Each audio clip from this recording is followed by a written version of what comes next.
Well, hi, everybody. Here we are today in Eagle River, Alaska, talking to Debra Yarian, who is the founder, along with her husband, of the tattoo shop Eagle River Tattoo, opened in 2008. She also has her entire family that tattoo with her that she has personally trained and mentored over the years. We're here to talk today about Debra's life and influence, and if you don't get enough of that, you can read it in Tattoo Artist Magazine, where she's the feature this month. Oh, Deborah, I was just talking to someone who is studying tattoo history, writing books on tattoo history, and he said that those of us that started tattooing in the late 70s and 80s are the new old school. How do you feel about yeah. that? Uh, well, I'm old and old and I don't know about old school, but I am old or I've been around it for a long time anyway. It's Right. funny. I never really thought of myself that way. Although sometimes a young person will come in and allude to the fact they'll call me an OG or whatever, which I don't even really know what that means. But I mean, I know what it stands for, but I don't really know. Never really delved into it. But somebody will say that, and I'm like, But I guess what the man meant was that our old school before us was your mentors, people like Paul right, Rogers, that and whole they're entire gone. generation. And we were Right. the new ones coming along that, you were the young whippersnappers that were coming along to become the next generation. And now we're the old school, which it's just that, I know, and terminology. all my mentors, or not all of them, but many of the people that I looked up to, I'm sure, and you looked up to, are gone. Yeah, So unfortunately. Yeah. yeah, so we're the only ones left.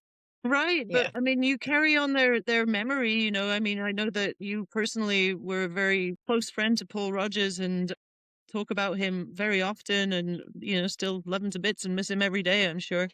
I Um, do, and I know it's interesting. And now I'm at a certain point that I know that I would say the majority of people on social media, unfortunately, even in the tattoo world, don't know who Paul was, which is and crazy.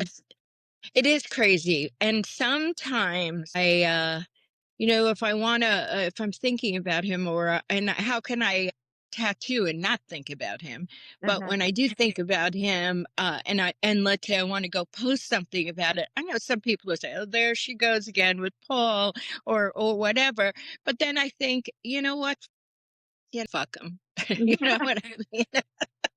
Because I feel like I have to honor him. Yeah, I do have to honor him. I mean, how could you tattoo and not? Right, exactly. Yeah, you have to represent his legacy no matter what. It's important to me anyway, even if it's not important to other people. I think I've talked to you before about Paul Rogers, and you said that he would have loved to have been in this era because of the connectivity with other people and how he would have been able to reach out and talk to people more I think easily. he would have loved it Yeah. because he was really, really enjoyed.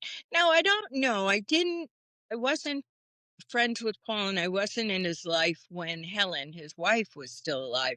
So I don't know the, if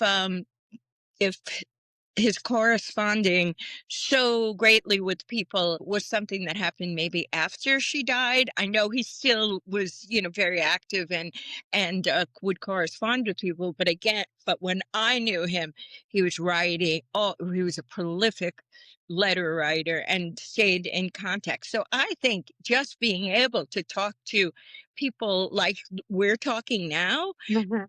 to somebody asking about, oh, how do you want your machine, and what's going on in your part of the world, and let me see your family. Yeah. I think he'd love that, and I think it would fill his days besides his workshop work, his correspondence. He'd love it.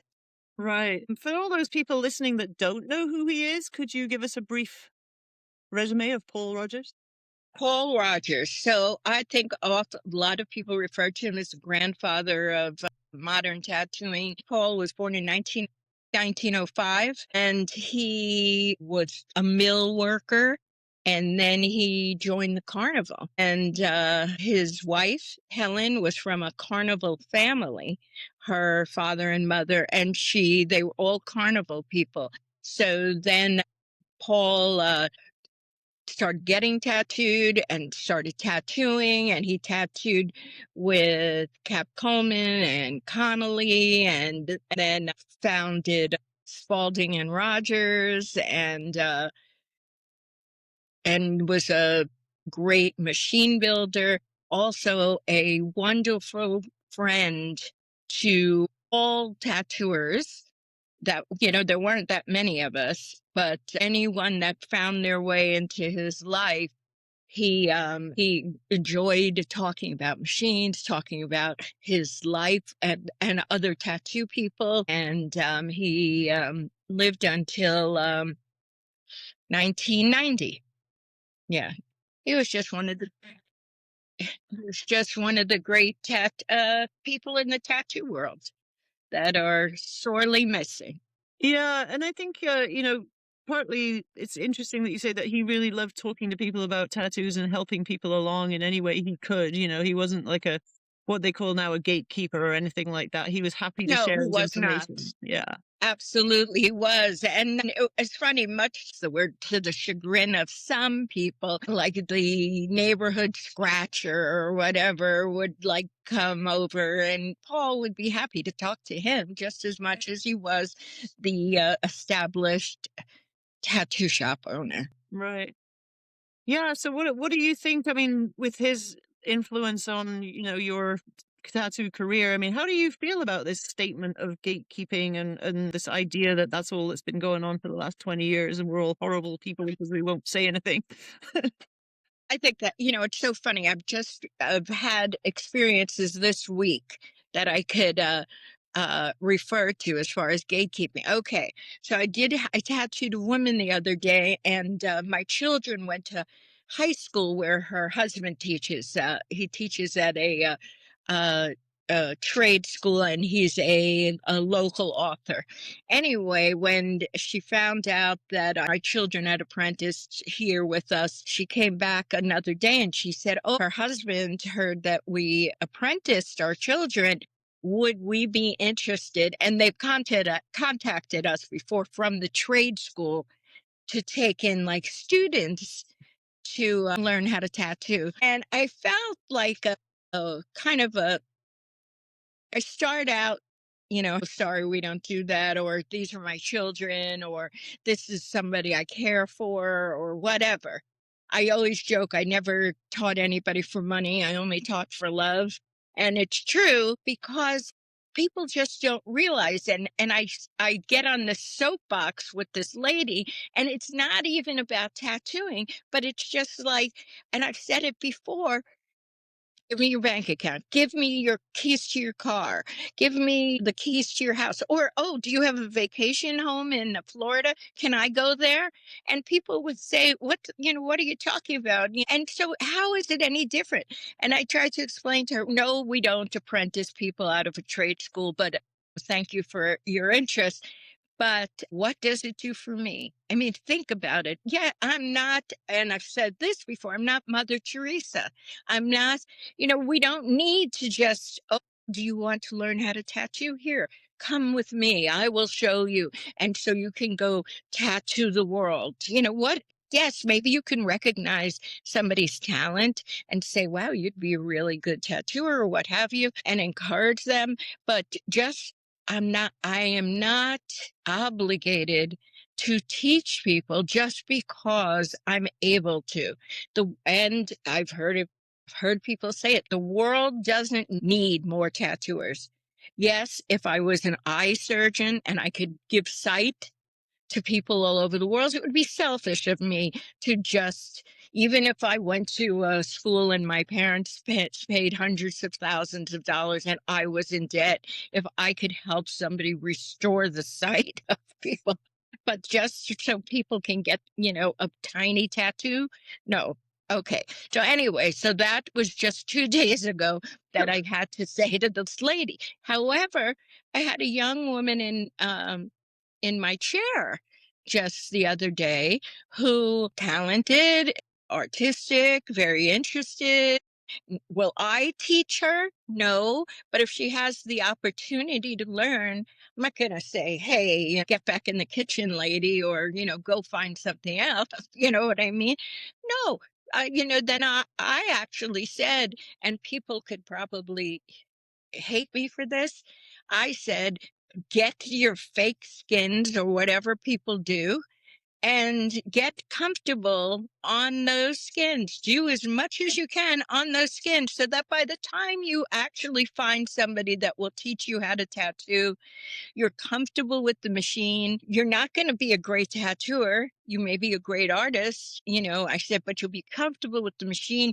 You'll have things, we didn't have that. We didn't have fake skin. We didn't have machine. I didn't have pig's feet and oranges or whatever. I just did, we went right to people.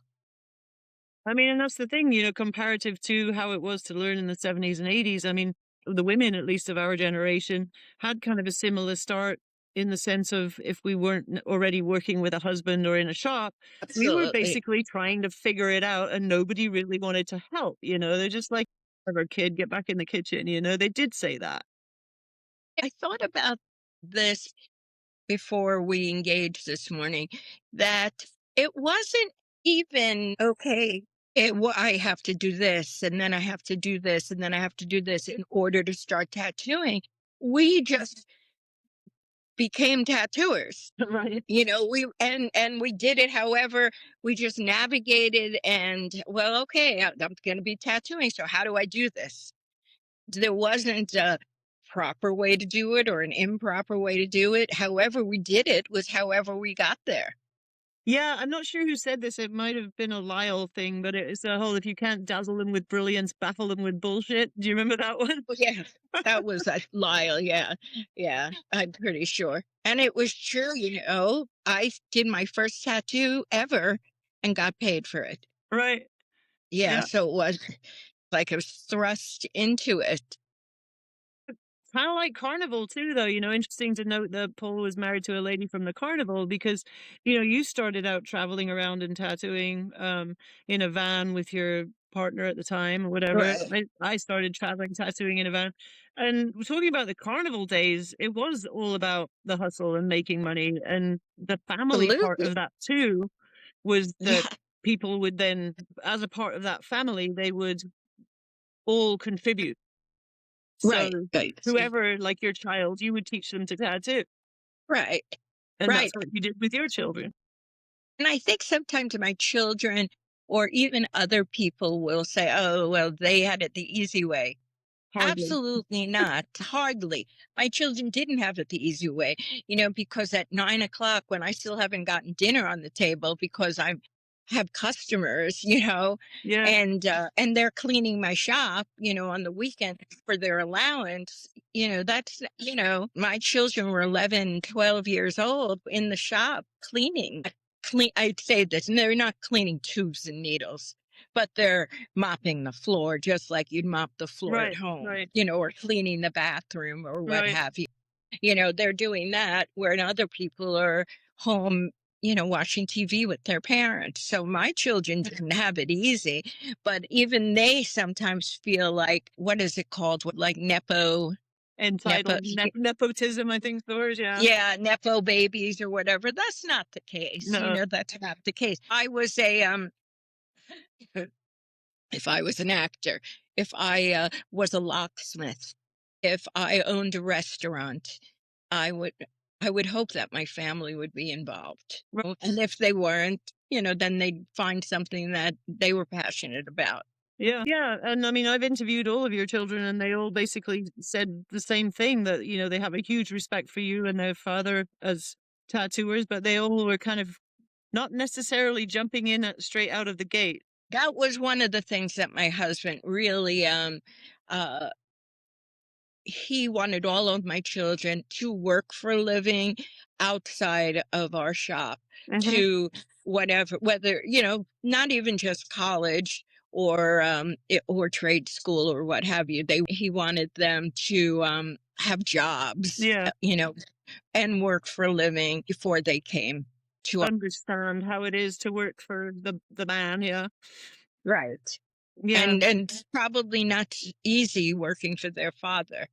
Yeah, no, take the trash out. No, mom, what, you're not gonna do that. Well, they do that with me. They did that with me, but not with their father. So, which is so funny.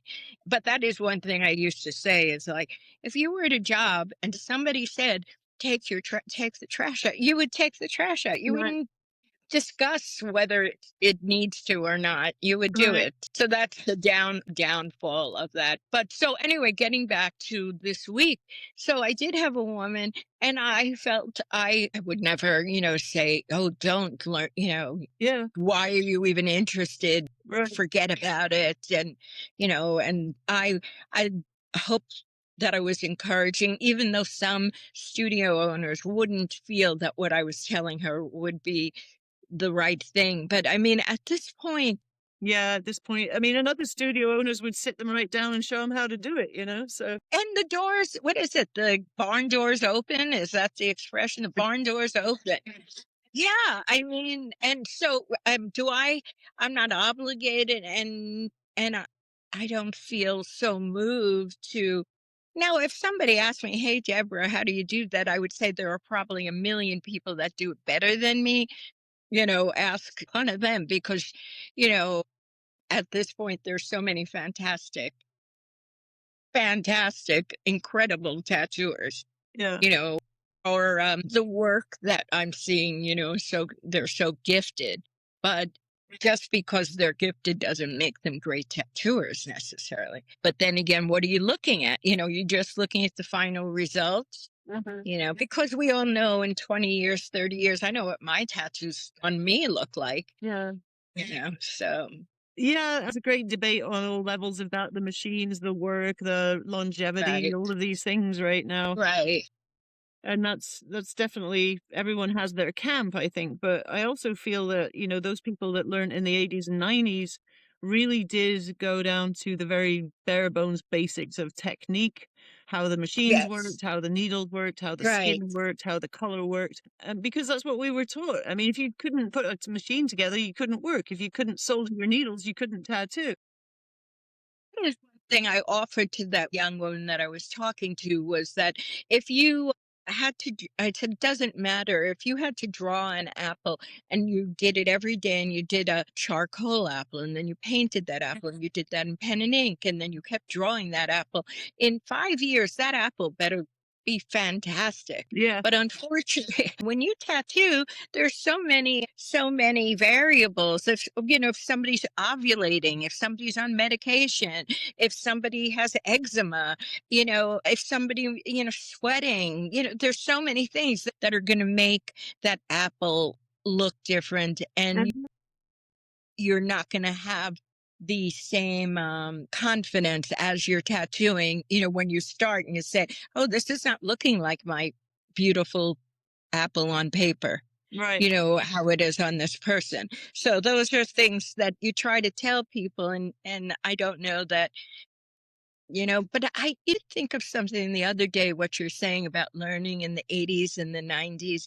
Because oftentimes I'll have people, if I post something, and I think we've talked about that, people will say, "Oh, what do you have to say? Look at this. Look at what you did. Look, I did a tattoo. I'm not going to name it because, I don't want to upset one of my customers. I drew and I drew, and they said, this is what I want. This is what I love. Yes, this is exactly it.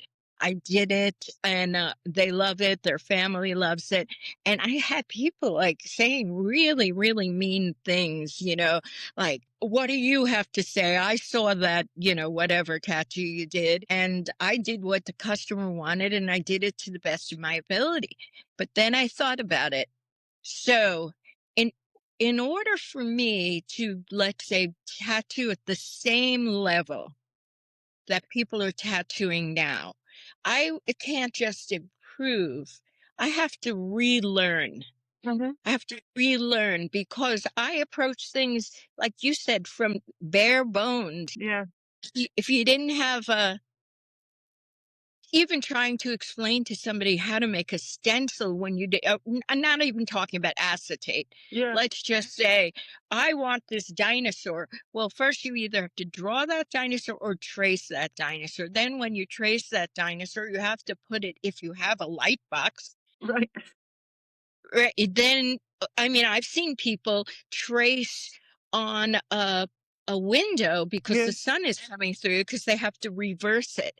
And people are saying, "What are you talking about?" Because they'll just go on their iPhone and Uh, flip it, or on their iPad and resize it, flip it, manipulate it. But we had to do that, and most people didn't have copy machines. right, So just to get to point A, there were 30 steps. right. Different. And then, that's why so many of us did have an upper hand that were able to draw. Mhm. But then now that you have purists who just do traditional tattoos and will say, "Oh, no, that's not traditional because you're using this color or you're varying your line weight," or there's no rhyme or reason anymore. Do you think there's too many cooks in the kitchen would be the problem with that?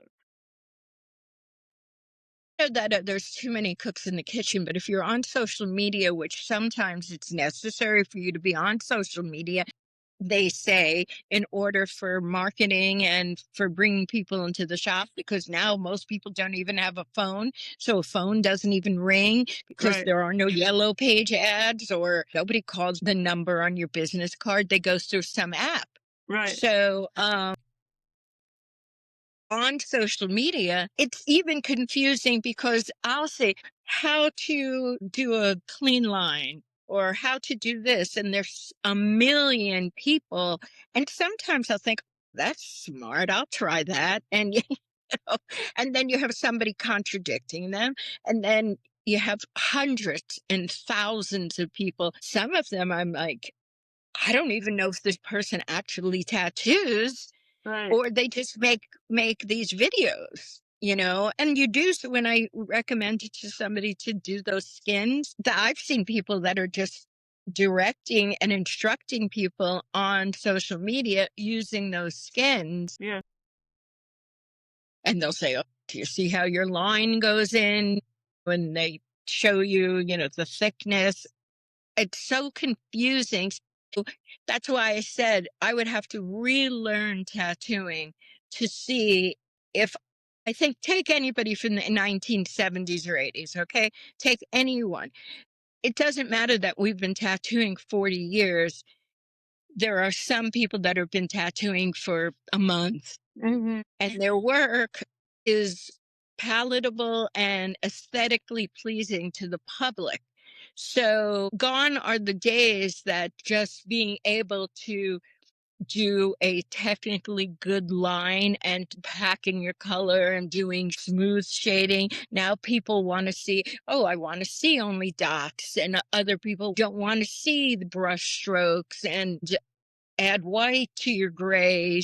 There's just so many variables. So, in order to get to the point that some people are, I think you would have to throw away everything you've ever learned and start over. Right, but do you really? I mean, I think it's like, I'm not saying that's a good thing. I'm no, just saying, I'm kind of curious because I've had the same thing I think as you've had where it's been either stated online in a comment somewhere by some guy I've never heard of or insinuated that I have not evolved and they can't learn anything from me.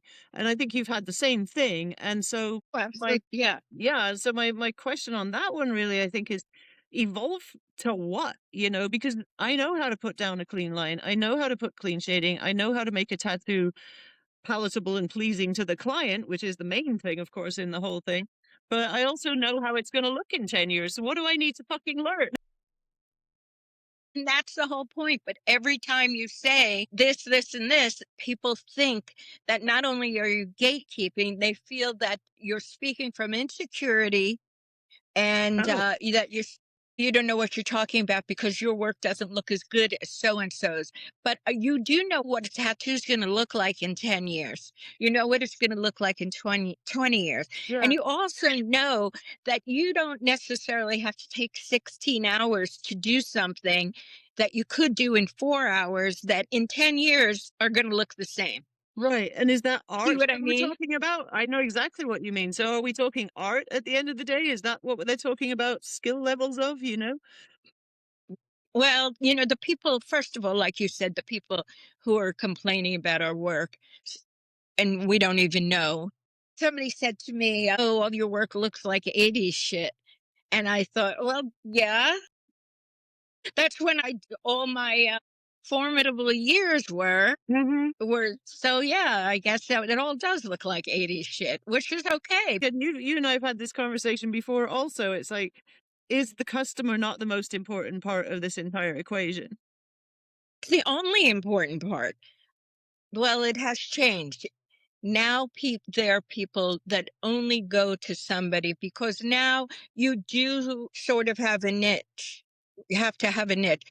I recall when I first put together a portfolio, what I was putting together, like if going to look for a job.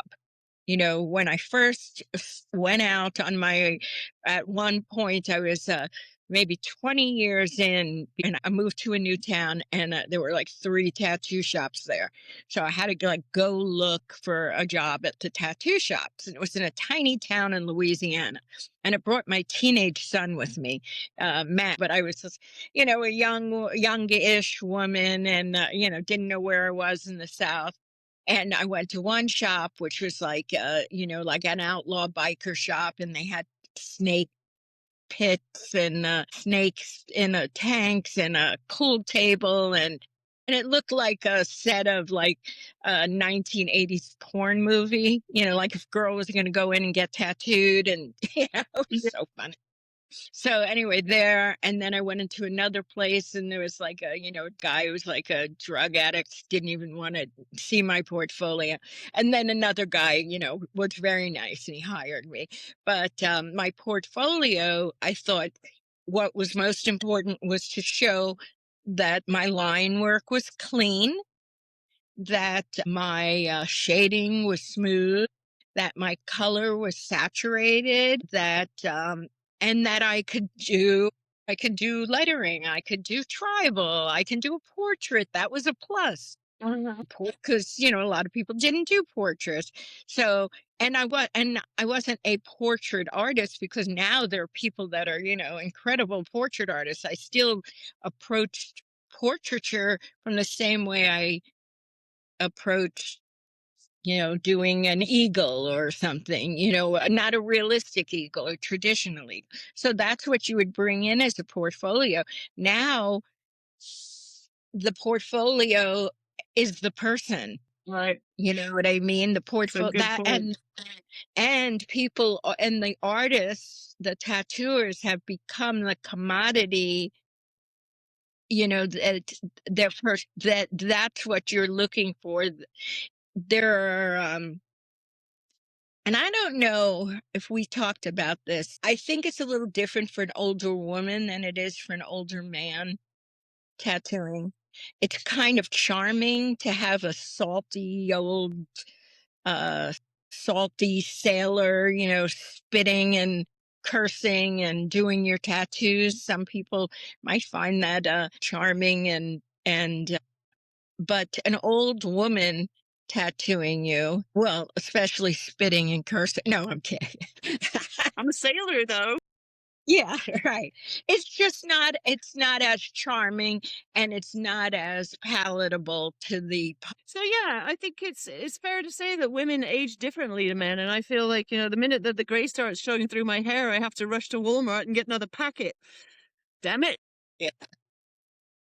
Well, I did find that was something that I realized that was interesting, that as a woman, and I'm not getting into the whole, I'm a woman, hear me roar, and, the No, no. differences in tattooing, but I do know, and I don't know if this is so with men, that for a long time, my tips, and I never expect tips as a tattooer, Yeah. ever, because I think I make enough money. And if it's wonderful if somebody tips me, people have bought me shoes, brought me cupcakes, whatever. It's never expected. But I noticed there was a correlation with my tips based on how attractive I was, whether I was, if my weight fluctuated, if I, sexier or whatever. Not that I dressed, Isn't that uh, weird? I, it is weird, and Yeah. it is weird. Now I've gotten past that because I'm out of that whole thing. And Yeah. maybe if I was only tattooing 80-year-old men, it might be different. Right. But But I do tattoo a lot of older people, so. Yeah. You know what I always think is funny too? It's like when you have all these young ladies that are all dressed up to the nines in their fancies and with their makeup, and they look great, don't get me wrong. You have a Right, whole tattoo shop full of those. And I right, always think to myself, I'm like, I don't think it would be too terrible if I had to stare at a bunch of half naked men in grass skirts. I mean, as long as they were, trim and cute. But they don't do right. that. So what's up with that? No. No, I don't know. I don't that's how the world is. No, no, it's It's funny though. interesting now too, though, uh, in that book I wrote, I don't You when mean I this one? joke. Oh, yeah.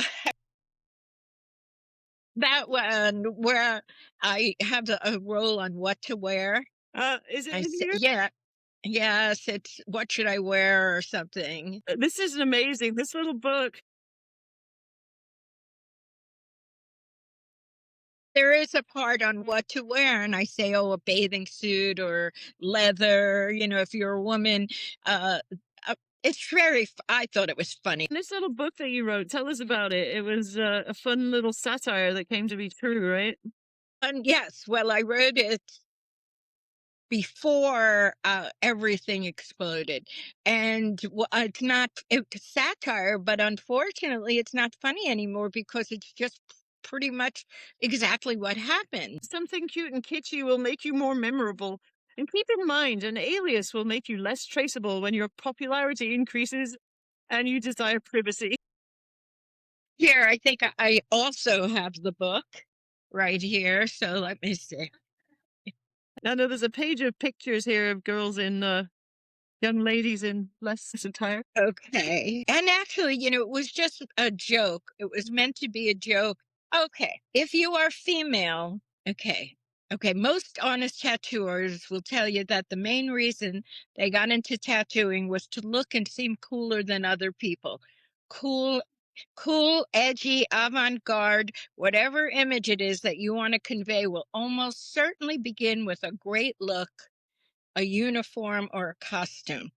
So your chosen outfit should reinforce that you are cool. If you are a female, consider lingerie or leather. Your male customers will appreciate it, and your female customers will feel intimidated. And intimidation is key in a healthy tattoo artist client relationship. And then in warmer climates, cut off shirts or shorts or bathing suits are appropriate attire. Really, any outfit that doesn't restrict movement and permits necessary perspiration flow. So, what's funny about it is now there's some of what are considered today's best artists and are. I've Yeah, yeah. seen work of some people, and now you are not only are you able to dress in it very like and I'm not putting it down. Everybody can dress. I've dressed, in cool outfits or whatever, but I've seen women now that are very scantily clad and Forever sex sells. right, I know, but still, but now we're in a climate where I mean, I've seen women that are tattooing, and this is fine. Tattoo topless if you want. It's perfectly fine. But I think we are from an era sometimes where at times you did so much to be like one of the boys and just Right. to fit in To and be not to respected for your tattooing and nothing else. right, right. But now and it's okay, dress however you want. I don't, free the nipple, whatever. But when somebody you're tattooing somebody, now it's not acceptable for them to look at your nipples. Right, You know right, what I mean? Don't look at my décolletage. Don't look at my nipples. What are you doing? right. Respect me. And that's fine. That's cool. But if a man came in a man or a woman came in and got tattooed by me, and they were extremely scantily clad. There are times where you have to put your hands on somebody's breasts, or you have to keep. I say to a lot of my male customers, like if I'm tattooing their stomachs, their thighs, or wherever, if I have to keep my hands, let's say, across their groin, because that's what's steadying me.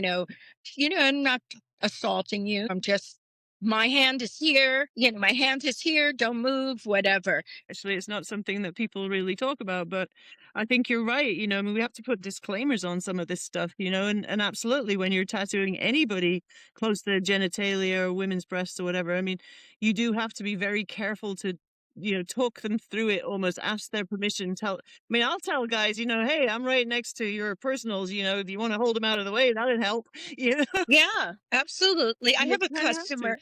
Yeah, you have to sort of sometimes practically climb on your customers, to get to where it is, where the tattoo is. I mean, now I don't do that many giant tattoos really, but you're all over a person Mhm. and you want, I don't know, there's probably no likelihood that I'm arousing my customers. Not anymore. Yeah. Anymore, and that's okay. But but I do remember for a long time I had to really establish that I was just one of the guys, Right. Yeah. the no flirtation. Yeah, and it used to be, I think, in biker times too. I mean, the women that dressed scantily, shall we say, were in a different trade to ours, and that's what people kind of looked for. You were supposed to dress like that if that's what you were selling, but we weren't. We had to make sure that we're Right, just like one of the boys type of thing, right. to a point. Until there was a point, where I could dress and be however I wanted Yeah. because I was secure, or I worked with 10 guys or whatever. Like nobody, in all the years that I've been tattooing, it I'm not ever felt really uncomfortable, but yeah, there was a time, especially tattooing around bikers, people were really like, no, I don't want a cunt to tattoo me, or, a Hmm. TW, Hmm. whatever. Yeah, Okay. All right. yeah, Jimmy will yeah. do it. Who gets tattooed by bitches? Yeah, Yeah. yeah, yeah. We used to And hear you that had a to lot. you had to sort of not take it as an insult. Hmm. It was just the um, vocabulary of the day, of the Right. time, or of the culture, of the people. Everything is so different now and so changed.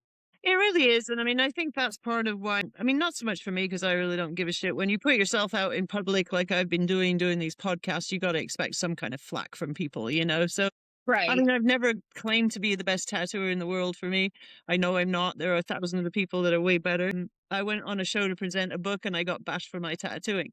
Okay, fair enough, But I think the whole point is, I do what I do, you do what you do. Can we just People love, coexist? You and know? you have your clients that love your tattoos, Well, yeah, so do you yeah, know? we all do, yeah, exactly. Yeah, how do you didn't get here 40 years later, or 30 years later, able to make a living. Mhm. At all the people that are leaving every single day. I see, we're closing our shop, we're leaving, and well, what did you think was going to happen? Think about not only having to make stencils and having to make your needles and having to build machines. Think about being able to make a living for 30 years when there was no social media. Yeah, You had to hustle. You had to walk into a bar, every restaurant you went into. Oh, where'd you get that tattoo? yeah, And here, I tattoo, here's my card. You had yeah. to, people Yeah. don't even know about hustling anymore. Oh, I mean, and it used to be that you'd go in the supermarket or whatever, and people would ask you about tattooing because of your tattoos. And Right. of course, you'd talk and you might gather a client or whatever. And nowadays, when people ask me, I mean, I don't even say I'm a tattoo artist anymore. I'm just like, Well, I'm an right. artist, because I don't Yeah. want to be told that, oh, my cousin's kid, blah, blah, blah, blah, blah. Or, they Right. all know someone who's a tattooer. It's crazy. Everybody's a tattooer now. Yeah, Everybody. yeah, yeah. So I'm going to read from your book. Remember that tattooing should be fun and not taken too seriously, and practically anyone can do it. But after getting started, if you decide that tattooing isn't for you or you choose to get a real job, you can always sell your guns and other tat gear on eBay or Craigslist. Or better yet, trade them to your local tattoo artist for your next tattoo. Uh, You're like the Nostradamus of tattooing, Deb. Do you realize that? Yes. Yes. That everything came true. Yeah, it I did. was It's gonna crazy. like follow up with how to be an influencer, a Good. tattoo influencer, but it's not even funny anymore. Well, it's funny to me. It's funny It's to funny me, to a but lot of us, those of us that are not running for the hills and crying because we need to quit tattooing. But we've been through this. It's happened before. There's been quiet times, slow times, bad times. remember You, December. yeah, yeah, yeah. You just gotta weather through it. I wonder how much of it's money and how much of it's cool factor because, maybe it's just because the cool factor went away because everyone's doing it now. Exactly. I remember when people after tattooing became acceptable, I think what people didn't realize was I was fine being not acceptable. Right. I didn't want to be everybody's friend. And I didn't want people, interestingly enough, people rarely talk to me about my own tattoos. Very rarely will people, strangers, I don't know why, I think I'm very friendly, but people don't approach me about my tattoos. And now sometimes younger people say, "Oh, that's so cute. You have tattoos," yes, now I got some too, or they'll say to me, "Oh, you don't look like a tattooer." And I say, I've "Yes, had I that do." too. What am I supposed to look like? Yeah, I say, "Yes, I do. This is what we look like." Yeah, yeah. Yeah, this is what we look like. But I was fine being not acceptable. I mean, 30 years of my career was when did tattooing become acceptable? About 20 years ago? I don't know. I think with the 15 advent of years? the Miami Inks, 2005-ish TV, Oh, so 20 years ago. I Okay. think I'd say, yeah. Yes. Yeah, Yeah. so I spent 27 years not being accepted. And so, and I remember when it changed, my children, um, were in a school program, four of my children, that required that my husband and I volunteer in the school. And at one point, I was the president of the parents group, or I was elected to be president. And I said, I declined, and I said I would co parent with somebody else because I knew there were a lot of people that would be uncomfortable and were sort of anti tattoo. Yeah. So I didn't want it to jeopardize our program. But after the shows, I was in the local market, and one of the mothers who had never spoken to me before approached me and she said, "Do you still do that tattooing stuff?" And I said, "Yes, I do." And she said, "My husband and I love watching, whatever. That's so cool," or something. And it took a lot for me not to like throw a melon at her, but no, but I was okay before that. Yeah. I didn't need Approval. everybody's endorsement. Well, even my family, when my father died, my mother had a service for him, and I was at the service, and there were a lot of people coming up to me, and somebody said, "Oh, you're a commercial artist, I hear." And I said, "Oh yeah, if that, and a Sure. commercial artist." Yeah, but which it is, you are a commercial artist, you're Uh-huh. making money. But yeah, but they had no idea that I was a tattoo artist. And this was in 1989. So I'd already been tattooing for 10 years. And Yeah. they had no idea that I was a tattooer because, it's like, you might as well, at least for in my house, it was not acceptable. Oh, and there was that whole thing of people crossing the street to get away from you and making shitty comments about it and all of that. That, I Mhm. mean, obviously doesn't happen now, but I mean, I've talked to people about this and they're just like, there's no way. And I'm like, I've straight been told by people that I look disgusting, that I'll never be able to marry and Absolutely. have children, that I'm just a curse on society and shit. It's like, what? They have. for a long time in the beginning of my career, and I'm sure you've had this too. I had a lot of people that when I would say I was a tattooer, they, like they might as well just wink, and they would ask me if I do massages as well. Right. Yeah. Do I massage? Are you gonna do you tattoo and massage? I can't wink, otherwise I would. But it's like, no, I just do tattoos, Yeah. But it's true. Now I was on a plane a few years ago and I was with another tattooer. I was with Dawn Cook. She's a tattooer in Michigan. John Smith now. And she and I were flying somewhere, and there was a guy when he found out he was sitting next to two women that are or tattooers. Were I don't know. It was so funny. He was like, I think he might have even asked her. He's like, "Do you have any on your tit? Do you have Oh my tattoo God. on your tit or something like that?" And we were like, "What are you talking? Who are you?" But in the same trip, some woman, her son tattoos, and then somebody else's sister is a tattooer. There was a time when there were hardly any women tattooers. Now I think it might even be have gone the other way, where there are more women, maybe even than men. It seems that way, but I think also a lot of the shop owners, the male shop owners, tend to include a lot of women in their crews because they know that people are looking for that. So it's kind of business sense, if you will. And then there's a lot of women only shops, which, makes it more comfortable for women to go to that or, for whatever reason hate Yeah. men, which Okay.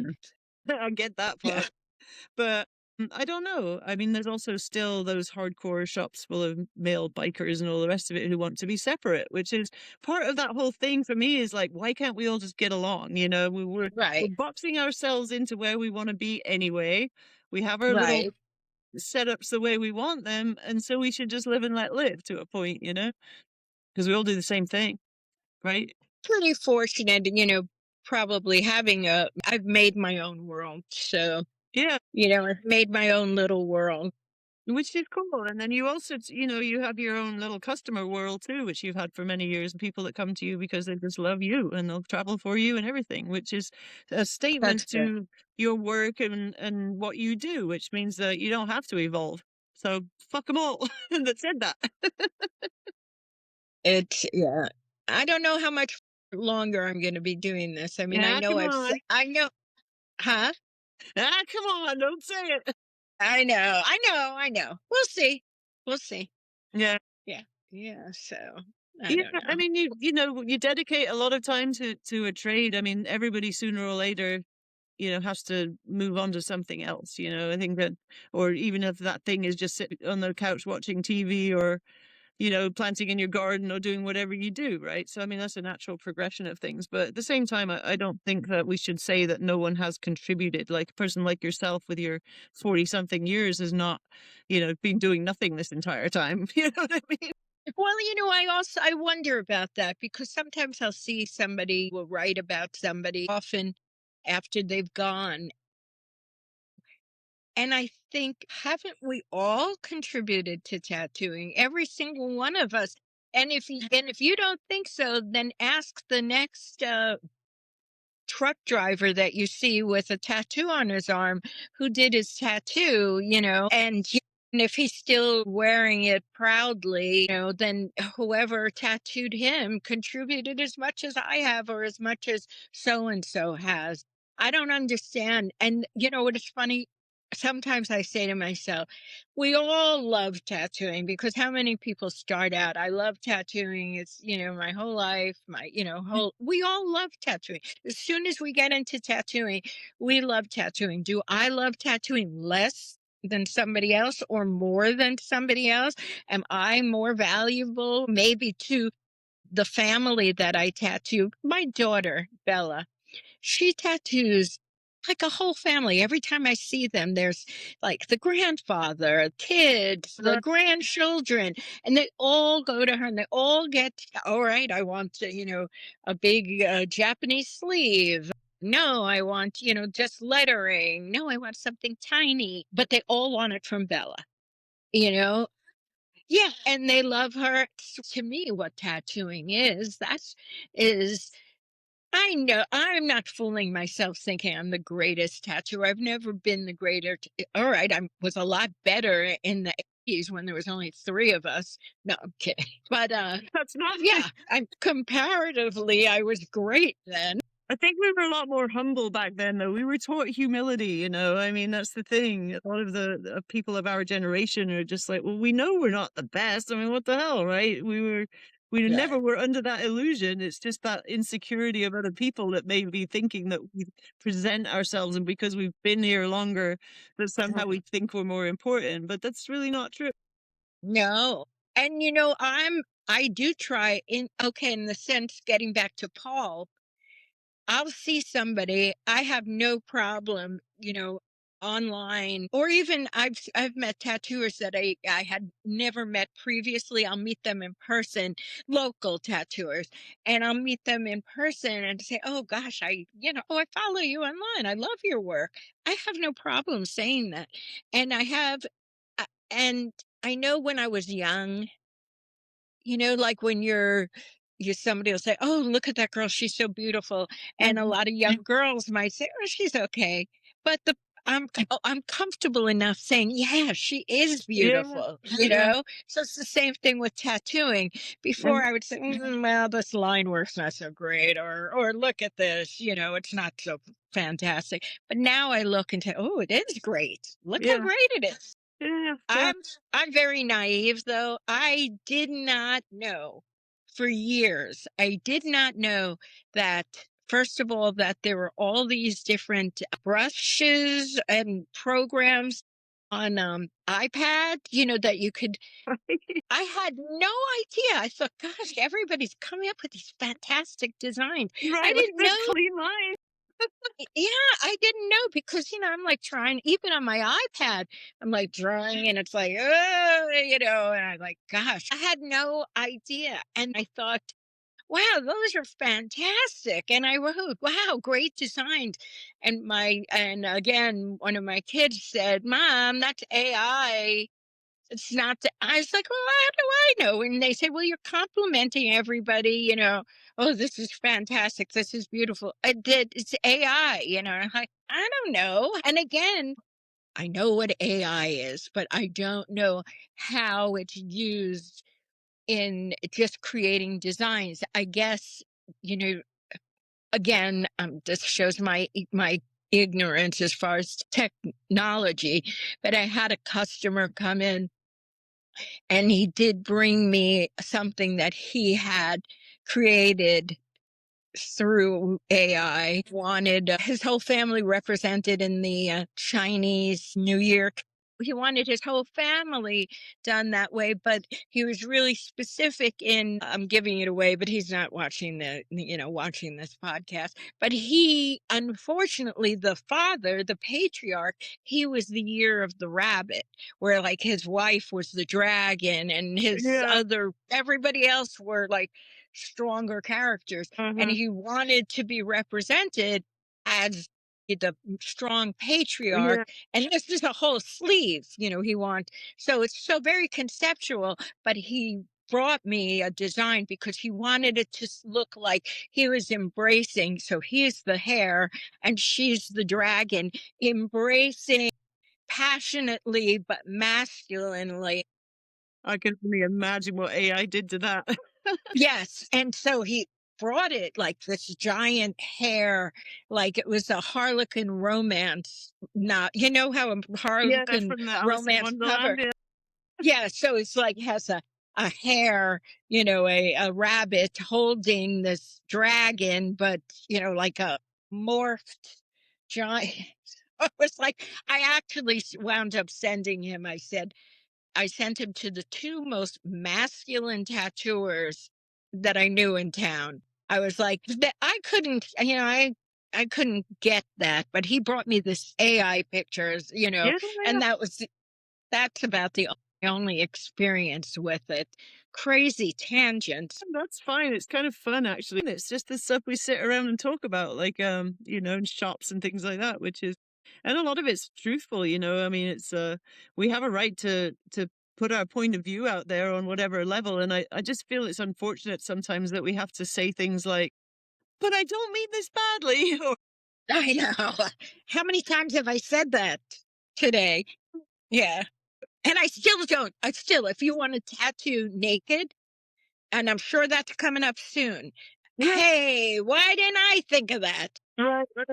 I'll hire a bunch of girls. I bet you you'd make a fortune.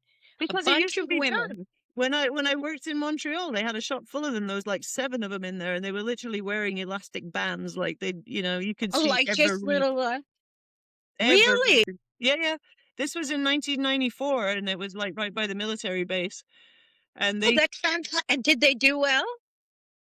the guy that owned the place did. I mean, he basically took ladies of the night off the street and told them, you don't have to be able to tattoo. You just have to literally be comfortable wearing, nothing but a G-string and some pasties at work. So it's just clever. And then Very the guys, clever of course, idea. the men that were getting tattooed were just looking at everything that was there on display except for their tattoo. And the girls would bandage it with a big heavy bandage and they, leave. But then when they got through their sort of, haze of staring at boobies for too long, they take the bandage off and then they'd be like, holy shit, that sucks, But in the meantime, they paid. I had never heard of that for tattooing. I Yeah. mean, yes, yeah, I'm not a whole shop of it. Oh yeah, a whole shop of it. And it was a man that owned it, and it was literally, they were literally on the next block up from where I was working. And so these guys that would come out of that store would then take the bandage off. And I mean, I don't think I saw one even halfway decent tattoo come out of it. Really? Because going What? back to that whole thing, you had to know how to use everything, right? So, Right. I mean, I don't Right. even know if they use clean needles, but it was all scarred and torn up and Oh, hamburgered, and just oh. like, Ugh. and Most of the, I would say most of my tattoo career, I was the only woman Mhm. until later, until the last person I worked for, I worked with another woman. Yeah. Yeah, it's Anyway, kinda odd now for me because I go to a bunch of different shops, and, I mean, it's almost odd to see a man in a tattoo shop nowadays, places I go to work. There's always more women than men. Yeah, I think we're evenly. I think there's maybe even amount here. yeah, well, and I mean, it's about time, right? Yeah, there's I think two, three, five women here at Yeah, my shop, yeah, and if you count Don, there's yeah, 5 or 6. And my shop is getting very full. yeah. I mean, I think also you guys up there, Alaska has its own little niche type situation because you are like a destination other than for your locals, it's, kind Right. of But people. there's a lot of shops here now. Is there Lots. really? Yeah. I mean, now there's so many shops I don't know who they are. Oh, That wow. it's come to the point I don't know the names of the shops. I'll hear about a shop and didn't know it existed. I hear about some who did your tattoo and I don't know of the tattooer. Yeah, So it has gotten to that point up here just as well. Even though it is a little different, but I was saying to somebody, I'm very fortunate, and I'm not bragging, but I'm very fortunate that money, finances, and money, that's not what motivates me to tattoo. And it hasn't been for many years. I'm really lucky yeah, that I tattoo. I don't even consider how much money I'm going to be making when I yeah, consider what I'm doing that day or the tattoo. So anyway, as people are making deals and having all these specials, I thought, you know what? If I wanted to, and I don't, but if I wanted to, I could tattoo for free. Nobody could tattoo for less than free. You know what I'm saying? I'm talking about business. I'm talking about like people yeah, could keep opening up and charging less and less and less. which is But you know crazy. what? Yeah. Nobody Right, but nobody could tattoo for less than free. I Well could come to work and tattoo everybody for free if I wanted to. And then who would be out of business? Not me. I mean, and I would love to win the lottery and then be able to tattoo everybody for free, but however, what I was gonna say about what you're saying is that I think, the obviously people have to earn money. There is a business aspect to it, right? But when it Obviously. goes through a very slow period like it's doing right now, the worst, absolute worst thing you can do is have a whole shop full of people sitting there panicking because they can't pay a bill because it reeks of Right. desperation. And the clients that come Right. in smell that, and they're just, it freaks them out. So I think it's important to try and lay that on the side. I mean, we're supposed to be in some way okay paying bills, earning money, but the other side of it is supposed to be doing this for the love of tattooing. So Oh, you right. can't come Right. across as if you're doing it for the love of the money. Otherwise, it just doesn't work. There are people that charge like so much money now. I mean, it's just, I don't even know. Again, I'm naive.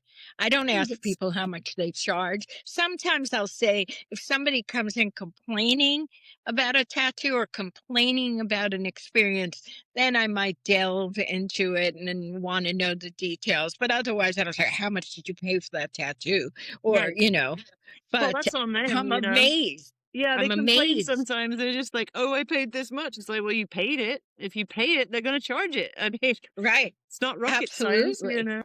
But don't you, as an older tattooer now, like sometimes I'll hear that so and so at another shop maybe did a tattoo that would take you 5 minutes, Uh-huh. and you would charge a minimum, whatever your minimum is, and they took 2 hours and Yeah, charged, 10 times as much as you did. And that's the problem when people are starving, yeah, you know. definitely. But, at the same time, it's just that is the world. Unfortunately, tattooing has now become a mainstream job instead of like a cool underground trade, and therefore that Right. comes with all these acolytes and people that want to be part of it. And there's only so much pie to go around. I mean, it keeps getting said, but it's absolutely true. I mean, unless all the world, every single last one of them decides they got to have a tattoo every week, once a week, Right. there's not enough to go Right. around. So And that's then just I it. have heard of tattooers doing that where they have a subscription. Have you heard that? No. Where you pay me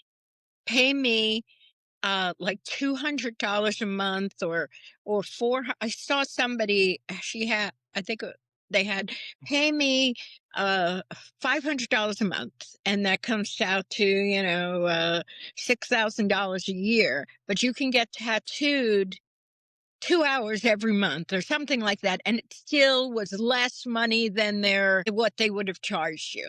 And so I thought, oh, so it's like a subscription, and you can come in and get tattooed every month. You don't have to, but if you did, you're still paying less than you would at their hourly rate. So there are people making all these different monetary concessions and tricks, and very,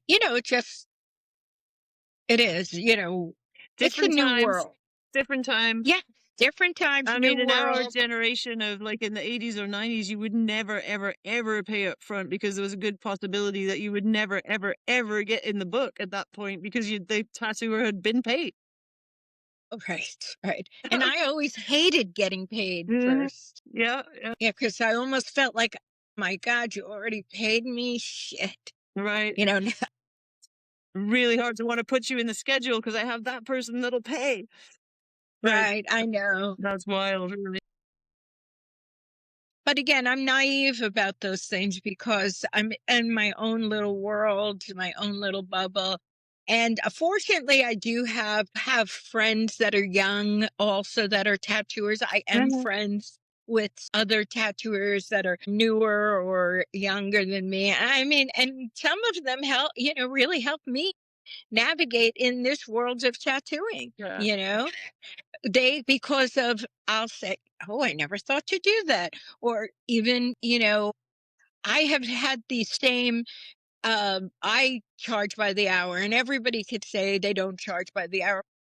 I don't like this argument too, because somebody will say, "Oh, I charge by the piece," or "I'm not a plumber or whatever." But the thing is, you have to base a rate on something. It shouldn't be based on how much your rent is. Right.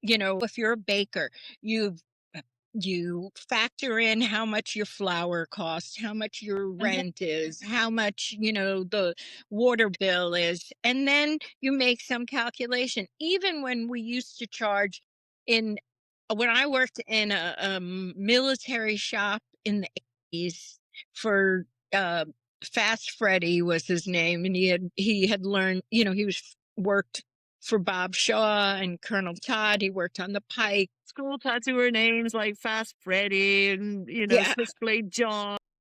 right. Switchblade. I wish I had a cool name. But Yeah, anyway, so I worked for Freddie, Fast Freddie. So when we would put new flash up on the wall, all of the tattooers in the shop would walk with him and he'd say, "How long is this going to take you?" And one person would say, "Take me 45 minutes." Somebody would say, "Take me an hour and a half." Somebody else would take an hour. And then we would average it out, price.